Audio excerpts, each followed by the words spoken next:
You see the headlines every single day about the UAE property market, right? Words like boom, bubble, unsustainable. But what is actually going on behind all that noise? Well, today, we're going to cut right through it. We're using fresh analysis from Goldman Sachs and HSBC to get to the real story behind the numbers. Let's dive in.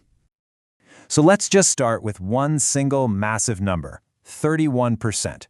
According to a brand new report from Goldman Sachs, that's the jump year over year in the total value of real estate deals in Dubai.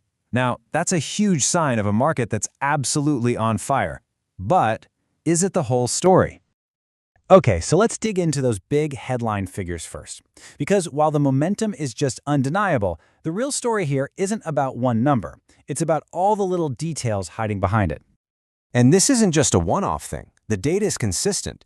Through September, the sheer number of transactions shot up by 22%, and the value of those deals, well, like we said, up 31%. This isn't just a blip, you know? It's a really powerful, year-long trend that tells you buyer confidence is deep. But here's where it gets really interesting. The moment you look past those big, flashy headlines, the picture gets way more complicated. This boom isn't happening equally across the board. In fact, it's almost like we're watching two completely different markets unfold at the exact same time. Just take a look at the off-plan market, properties that are still being built. For apartments, sales volumes in September rocketed up by 36% year over year. That's an all-time monthly high. But for off-plan villas, it's the complete opposite story. Sales volumes just plummeted, a massive 71%. That's the 5th straight month of decline. I mean, talk about a split, right? And when you see it on a chart like this, wow, that difference is just huge. Now, Goldman Sachs does point out that part of the story for villas is simply about supply. There just aren't as many new projects being launched by developers. And this strange split isn't only in the off-plan world. When we look at existing properties, the secondary market, we see a pretty similar pattern.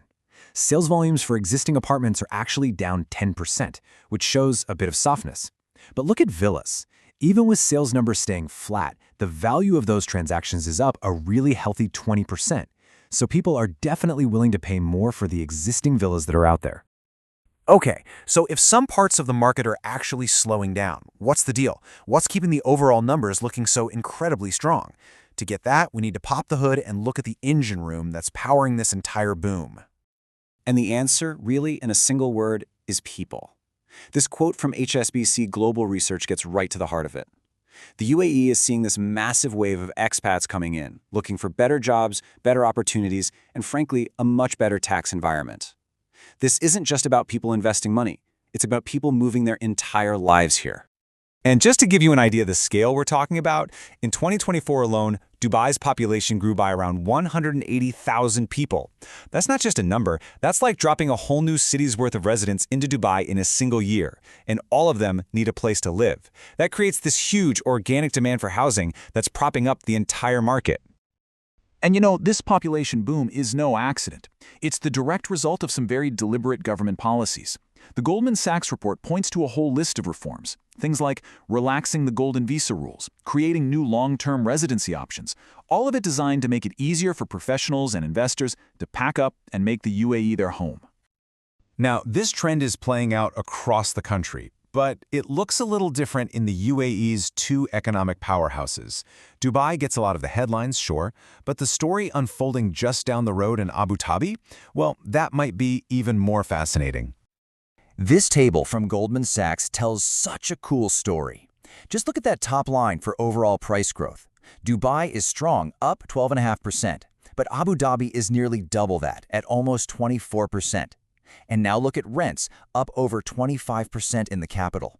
But the real story is in apartments, where Abu Dhabi's price growth is just accelerating like crazy.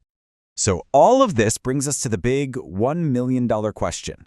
With numbers like these popping up in both Emirates, what everyone wants to know is this sustainable? Or are we heading for some kind of correction?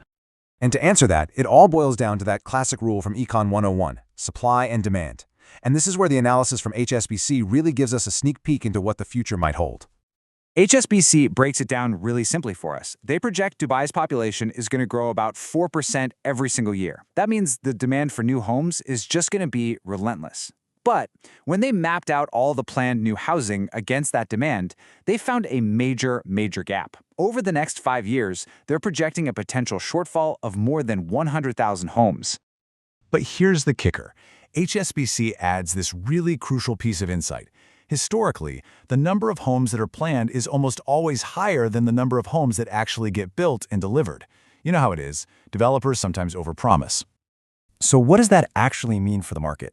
It means that projected shortfall of 100,000 homes, that's probably the best-case scenario. The real gap between the number of people who need a place to live and the actual homes available could be far wider, and that's going to create some serious upward pressure on prices and rents for years to come.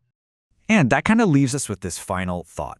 Everyone's asking if the market is going to crash. But when you look at the fundamentals, the population growth, the supply problems, maybe that's just the wrong question. Perhaps the biggest risk facing the UAE property market isn't a bubble bursting, but a long-term structural housing shortage. Definitely something to think about.